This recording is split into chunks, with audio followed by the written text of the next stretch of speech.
বন্ধুরা আমরা বেরিয়ে পড়েছিলাম আবার একটা ব্লগ নিয়ে, কারণ কি আগের ব্লগটা তোমরা খুব ভালো করে ভালোবাসা দিয়েছিলে। তো যেতে যেতে আমরা কিছু রাস্তার একটু ভিউ তোমাদেরকে দেখিয়ে দিলাম, তারপরেও যেতে যেতে তোমাদেরকে দেখালাম একটু ট্রেনের ভিউ, ট্রেন যাচ্ছিল। তারপরে আমরা সেই ডেস্টিনেশনটাই পৌঁছে গেলাম। জানি না তোমরা কতটা বুঝতে পারছো, তো যারা বুঝতে পারছো কমেন্ট বক্সে জানো।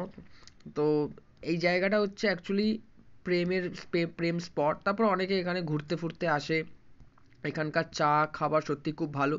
ভেতরটা তোমাদেরকে একটুখানি ঘুরিয়ে তোমাদেরকে দেখিয়ে দিলাম। আর প্রতি সময় এই জায়গাটা খুব ভালো করে লাইট দিয়ে অনেক রকম করে সাজায়। তার মধ্যে দিয়ে এই ঝর্ণার যে জিনিসটা, এটা সত্যি আমার খুব ভালো লাগে। যখনই যাই তখনই আমার এখানে তাকিয়ে থাকতে খুবই ভালো লাগে। মানে তোমাদেরকে একটু দোকানপাট, পুরো দক্ষিণাপনের জায়গাটা তোমাদেরকে একটু ভালো করে লাইটিং ফাইটিং সব কিছু দেখিয়ে দিলাম। যে তো তারপরে বেরিয়ে গেছিলাম একটুখানি বাইরে। নজর পড়লো তোমাদের একটা মেয়েদের স্বর্গ, যেখানে মেয়েরা গেলে আর আসতে চায় না। তো আমার অ্যাকচুয়ালি দোকানটা নিয়ে খুব একটা অবজেকশন নেই, কিন্তু আমার প্রাইসটা খুবই হাই লিখেছে। কিন্তু গড়িয়াহাটে দেখতে গেলে গড়িয়াহাটে দাম কম। ঠিক আছে, অসুবিধা নেই, তোমরা এখানে যেতে পারো, কিনতে পারো, জিনিসপত্র খুব ভালো। তারপরেই আমরা গেটটা খুব ভালো করে সাজিয়েছিল দেখানোর পরে আমরা চলে গেছিলাম একটা ভেলপুরি কাকুর দোকানে।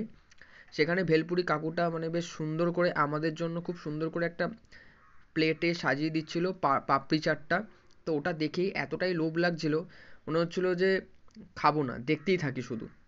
তারপরে আমাদের জন্য খুব সুন্দর করে আলুটাকে মেখে ওর ওপর দিয়ে সুন্দর করে দই ফই দিয়ে আরও যাবতীয় যা যা লাগে একটা সিক্রেট একটা কাকুর মশলা দিয়ে, আর ভালো করে ঝুড়ি ভাজা দিয়ে চাটনি দিয়ে আমাদেরকে তার হাতের খুব সুন্দর একটা চাট আমাদেরকে দিল। তো কি বলবো গাইস, মানে জাস্ট অসাধারণ ছিল, আমার হাতে চলে এলো।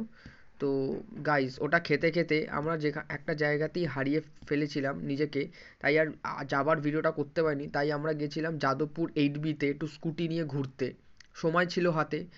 তো ওখানে ঘুরতে ঘুরতে আমরা অনেক কিছু লোকজন দেখলাম, দোকানপাট দেখলাম। তো নিজেদের একটুখানি মজা মজা করছিলাম। তারপর করতে করতে আমাদের সময় হয়ে গেছিলো, তাই আমরা দুজনকে টাটা করে ব্লগটাকে এখানে এন্ড করলাম।